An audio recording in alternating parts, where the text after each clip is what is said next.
तर आत्ता सध्या मी लाईन बाजारातील ग्रामदैवत श्री हनुमान मंदिर परिसरामध्ये आहे आणि उद्या श्री त्र्यंबोली यात्रा असल्यामुळे आदल्या दिवशी सर्व मंडप उभारणे असेल किंवा जे काही उद्या अंबिल असते त्या अंबिलची तयारी या ठिकाणी मोठ्या प्रमाणामध्ये चालू आहे, तुम्ही आता बघू शकताय।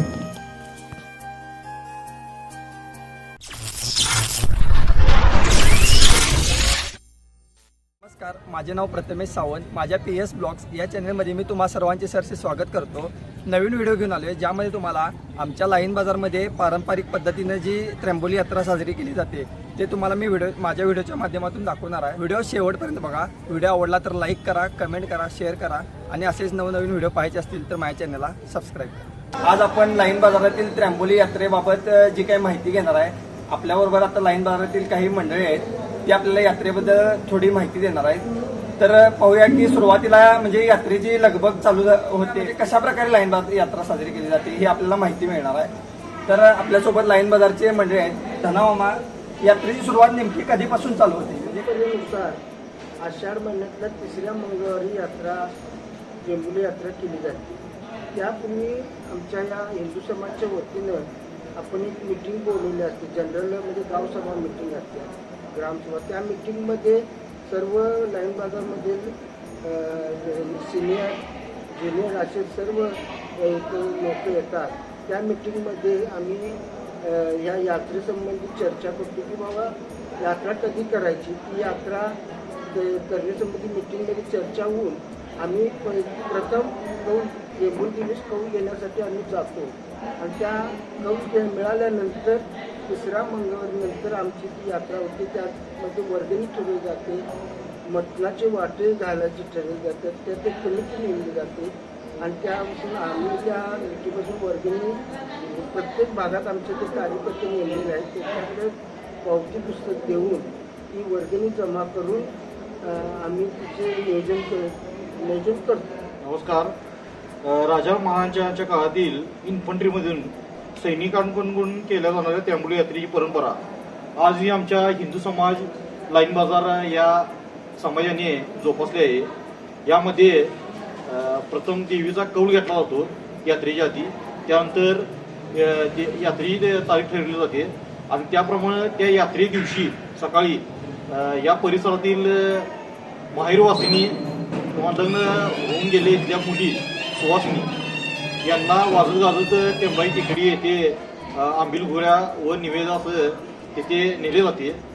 लाईन बाजारची त्र्यंबोली यात्रा निश्चितच याची माहिती घेतली तर कोल्हापूर शहरातली एक वेगळी यात्रा म्हणावी लागेल। कारण का कोल्हापूर शहराचा इतिहास जर बघितला तर गल्लोगल्ली ह्या त्र्यंबोली यात्रेच्या जत्रा होतात, परंतु लाईन बाजारची एकच अशी एकमेव ही यात्रा आहे की गाव लेवलला संपूर्ण गाव एकत्र येऊन ही यात्रा होते।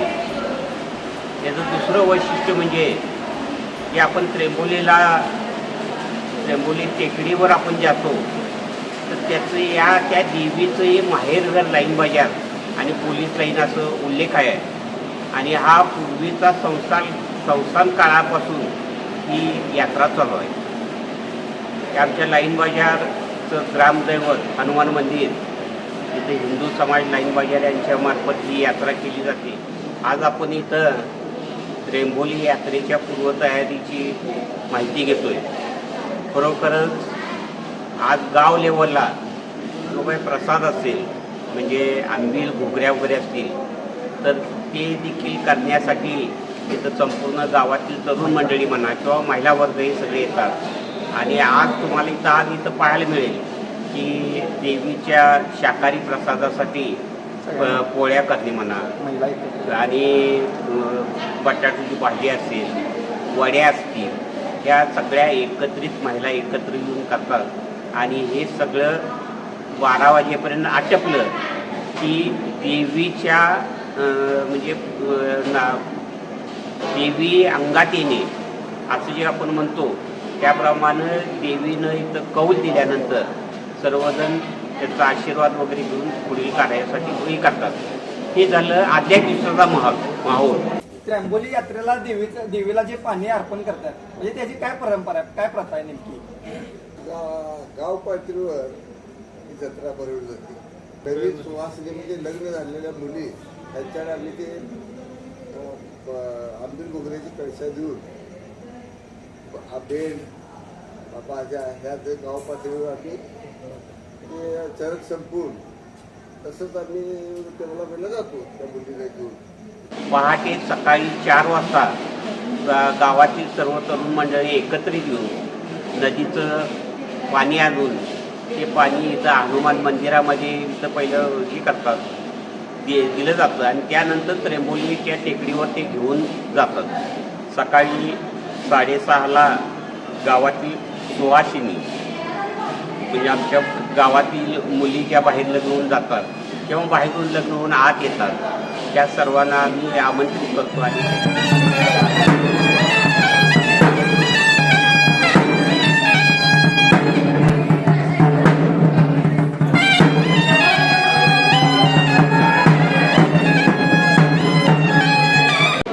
त्यांना घेऊन आमच्या लाईन बाजारमधलं जे त्र्यंबोलीचं देऊळ आहे तिथं त्यांना एकत्र केलं जातं आणि तिथून पुढं संपूर्ण गाव प्रदक्षिणा करत असताना की चरक शिंपडणे हा जो प्रकार आहे म्हणजे आंबील घुगऱ्या वगैरे असेल हे सगळं आम्ही गावाच्या भोवतीनं पूर्वापार जी परंपरा आहे ती पूर्वापार परंपरा आम्ही जपलेली आहे आणि पारंपरिक पद्धतीनं म्हणजे कुठला ढोलबाजा नाही किंवा कुठलं झान पथक नाही.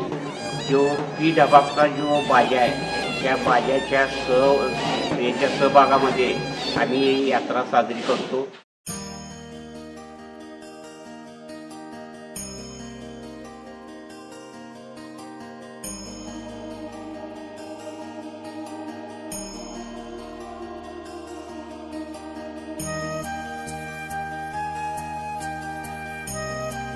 एकीकडे मंदिराच्या बाहेर आंबील व घुगऱ्यांची तयारी चालू असते तर मंदिरामध्ये ज्या सुवासिनींना डोक्यावरती कळशा दिल्या जातात त्या कळशांमध्ये आंबील घुगऱ्या भरण्याचं या ठिकाणी मंदिरामध्ये काम चालू असतं. तुम्ही आता बघू शकताय.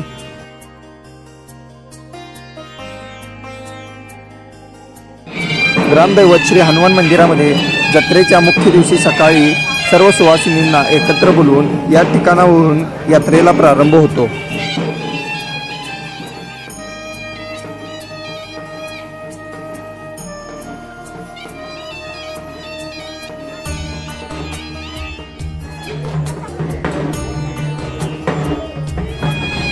या त्र्यंबोली यात्रेच्या निमित्ताने लाईन बाजारातील ज्येष्ठ नागरिक असतील किंवा महिला या सर्व एकत्र येऊन ही यात्रा पार पाडली जात असते.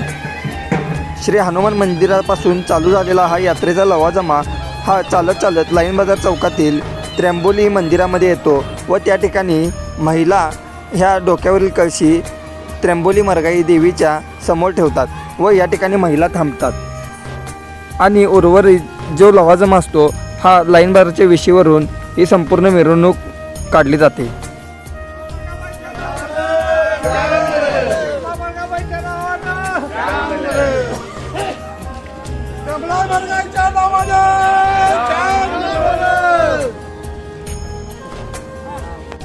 चार नंबर फटकापासून हा लवाजमा संपूर्ण शहाजीनगर युवा ग्रुप इथून खाली एक खांबी गणेश मंदिर या ठिकाणी येतो.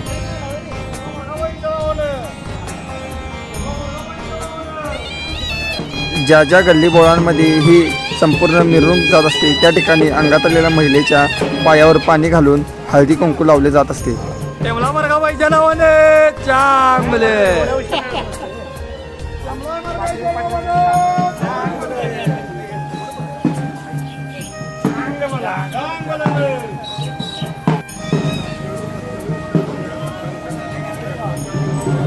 लाईन बाजारच्या संपूर्ण वेशीवरून ही मिरवणूक प्रदक्षिणा मारून आल्यानंतर लाईन बाजार चौकातील त्र्यंबोली देवीच्या मंदिरामध्ये येते व त्या ठिकाणी देवीची आरती केली जाते.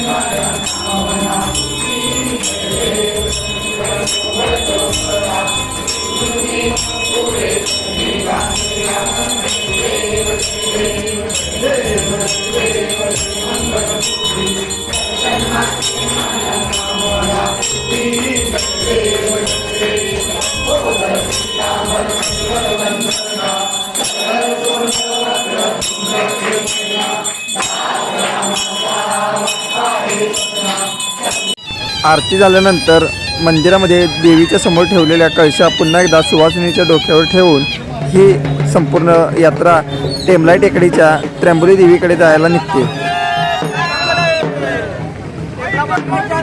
तिथून पुढे थोड्याशा अंतरावर गेल्यानंतर लाईन बाजारातलं दुसरं त्र्यंबोली देवीचं मंदिर आहे. त्या ठिकाणी देखील काही काळ हा लवाजमा थांबतो व त्यानंतर पुढे गेल्यानंतर टेमलाई टेकडीकडे जाण्यापूर्वी त्या ठिकाणी देवीकडे परवानगी मागितली जाते. आपलं पुढे जायला परवानगी आहे का?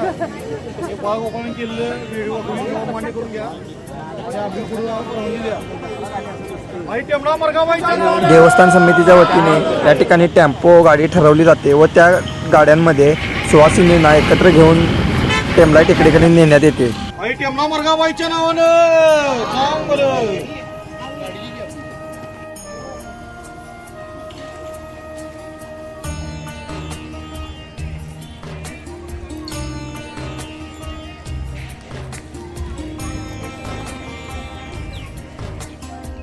आत्ता आपण मरगाई देवीच्या मंदिरापाशी आलो आहे आणि आता तुम्ही बघू शकताय खूपच सुंदर अशा प्रकारचं हे मंदिर आहे आणि आत गेल्यानंतर आपण देवीची पूजा देखील अलंकारित पद्धतीने बांधलेली बघू शकताय.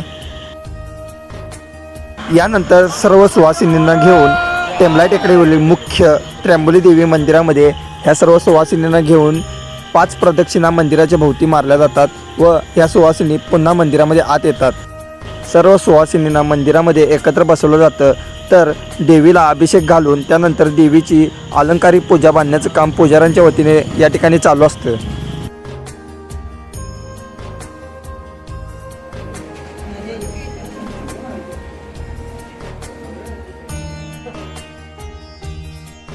देवीची संपूर्ण अलंकारिक पूजा बांधून झाल्यानंतर या ठिकाणी आरती संपन्न होते.